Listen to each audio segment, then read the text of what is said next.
Welcome to Emotions and Eating with Nicola Beer. Nicola controlled her feelings using food for 25 years, so she knows how draining it is to be constantly thinking about or acting out with food.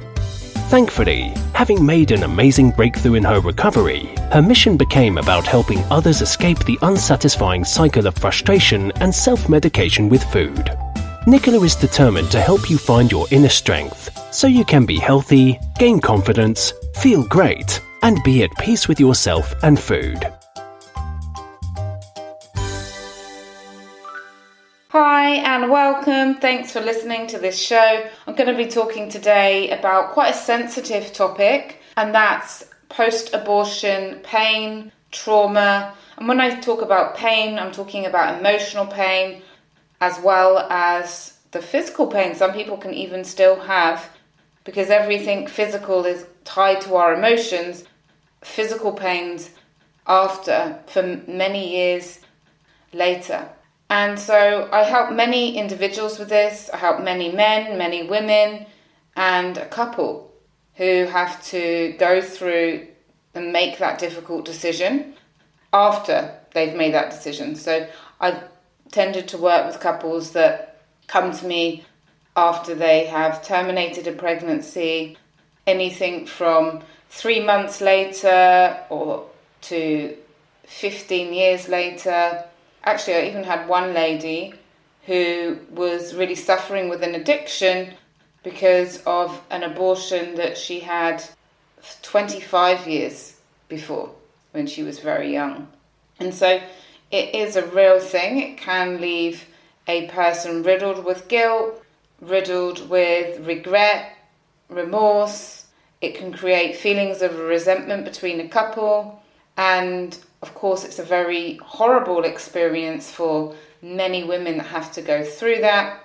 And the memories of that, if they're not released, can sometimes cause PTSD, so post-traumatic stress disorder.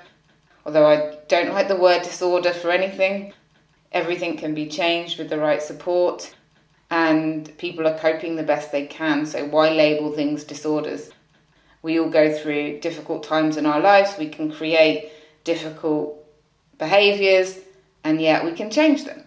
Anyway, that's just me on labels and disorders and things like that.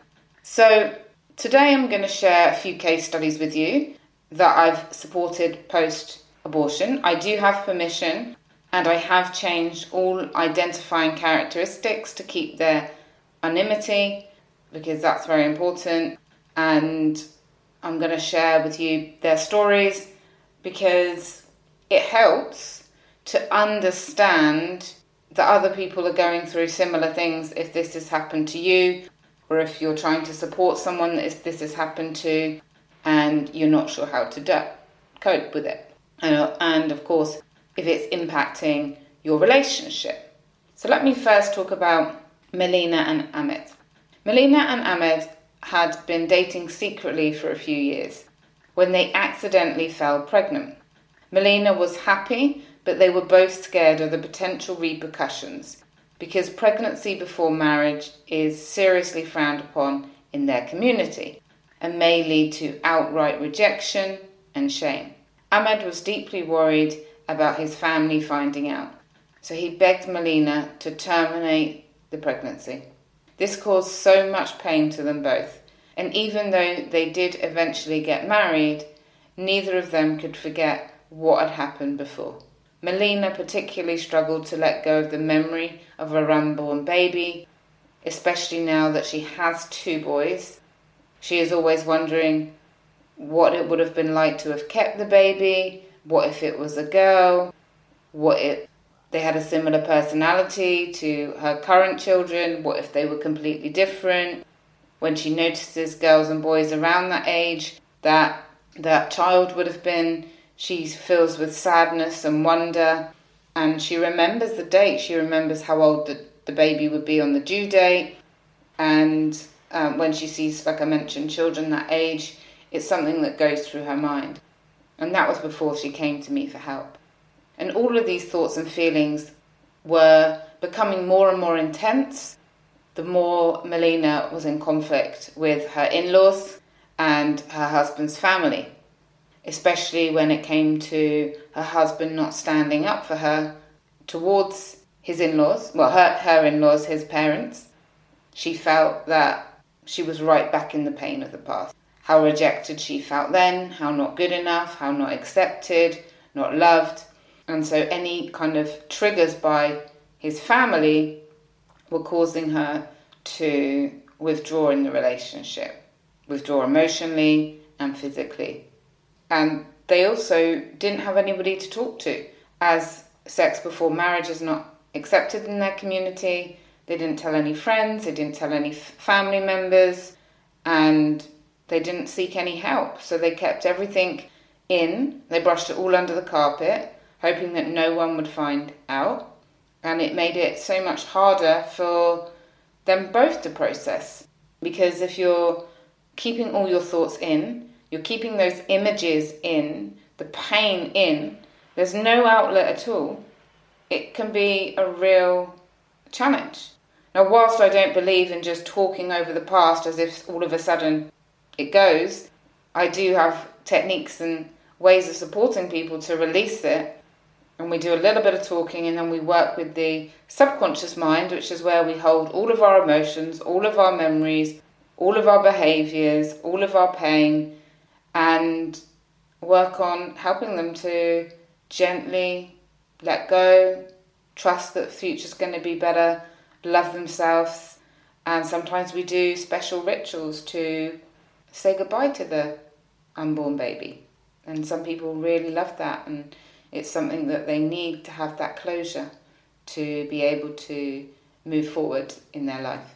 Another case study that I worked with is Samantha and Phil. Again, I've changed their names. And they had 2 children, and they were living comfortably until COVID hit. They ran an events and tourism business, which sadly collapsed. And financially, they were ruined. They couldn't afford to pay their debts to suppliers. And to add to the stress, Samantha found out that she was pregnant. Phil believed that they had no choice but to terminate the pregnancy because he was already struggling financially, and another baby would just put more strain on the family. Phil felt if they carried on with this pregnancy, he would fall into a deep depression because he was already feeling highly stressed, anxious, and very low from the depths and the loss of the business.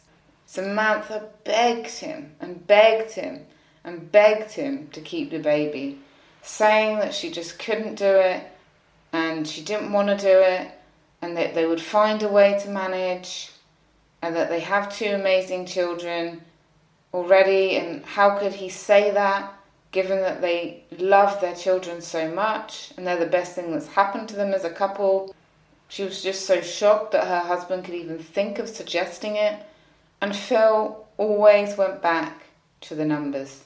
And this drove Samantha mad. She felt that he was being cold and heartless, and she began seeing him in a very different light. Reluctantly, she made an appointment, but it did not sit right with her at all. After a few hours before, she begged him again, pleading with him, and he said that if they kept the baby, she would lose him. That's what he kept saying to her. He kept saying, I'm going to have a breakdown. I'm already not coping. I'm already highly anxious, drowning in debt, unable to cope. Please don't put another baby on me. Please, you'll lose me. I'm going to crash. I'm so close to breaking point, he was telling her. So they went ahead, they booked the trip away to go and have the abortion. And the few hours before, she broke down again, crying hysterically, saying, please, please, please. And again, he said, look, please, please, please. And they were both begging each other. So she said to him, okay, if I go ahead with this, you need to give me support. I'm going to need to see a counsellor. I'm going to need to get help. So he agreed. And then she went ahead. And the grief, the pain, the sadness and the loss was just so overwhelming for her. She suffered for several months in a deep depression before she saw me, and she couldn't stand the sight of her husband. Someone who she loved and adored, someone who she used to support emotionally and be the light and the happiness of the home. She just couldn't stand to be in the home anymore. Her only way to cope at first was to focus on the children, and then after that she decided to look after the children and then go out every night to avoid her husband. And when he tried to talk to her, she was cold, she was short, and he felt terrible on both fronts. Terrible his wife was suffering, terrible financially, and terrible that the marriage had changed. Would he ever get it back? Was it completely lost? He also was really suffering when I saw them both independently. So Samantha first needed to heal and come to terms with the loss, which we did. And then I worked with Phil to understand how he needed to repair the relationship with Samantha, the actions, the steps. Repairing a relationship, rebuilding trust and connection is done through actions. No amount of thinking and talking is going to help. It's all about the right actions at the right time and the right support. Previously, Samantha in the relationship was the romantic, the social butterfly, the person that created that positive energy. And she couldn't do that. And so I had to train Phil to be his own version of positivity in the house. Of course, he's not going to be like her. He's going to have this male version of being romantic, leading and creating positive energy in the home, leading the family, just like he had led his business through the good times.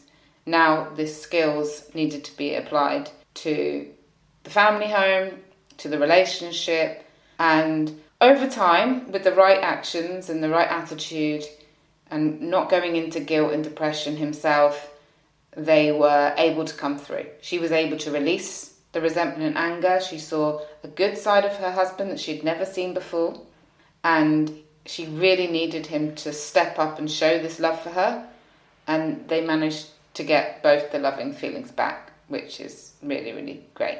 So whatever the reason behind a couple having an abortion, there is one thing that I see time and time again, and that is that it can be very deep. And it's not just women that are affected, it can be very deep for both. I have had another case where the boyfriend really, really wanted to keep baby and the girlfriend didn't. So it's not always just one-sided. And so I'm just going to talk through some of the symptoms that people may have experiencing an abortion, and hopefully this also will give insight and help you or a loved one if you are supporting someone going through this. So guilt is one of the first major emotions. Many feel guilt for years or decades, sadly, unless they do the releasing work. One lady believed that because she had an abortion at 17, she didn't deserve to have children in her life as a punishment. We cleared that belief, and she went on to have twins at 41 and a half years old. And she was just delighted that we got in touch because she'd always wanted to have children, and she felt that she didn't deserve it because of that. And now she's really happy. And it completely went against her personal beliefs or morals. However, she was going to be chucked out on the street at 17, and she didn't know what to do. So there's always circumstances behind everything, and it's so important not to judge. It really is. Then there's flashbacks and nightmares. So some people keep reliving what happened and what it could have been different, and that can be quite difficult to deal with. Some people feel undeserving, like they're punishing themselves. Some people develop addictions or eating disorders. I've supported people with that. They may feel like they don't deserve anything good in life. They may put themselves down a lot. And then there's the self-destructive behaviours. So guilt and trauma can cause, as I mentioned, addictive patterns. People can turn to alcohol, drugs, comfort eating, shopping addiction, gambling, sex, whatever it is. Anything to numb out and block the pain. What's a definition of addiction that I kind of use? where you use something to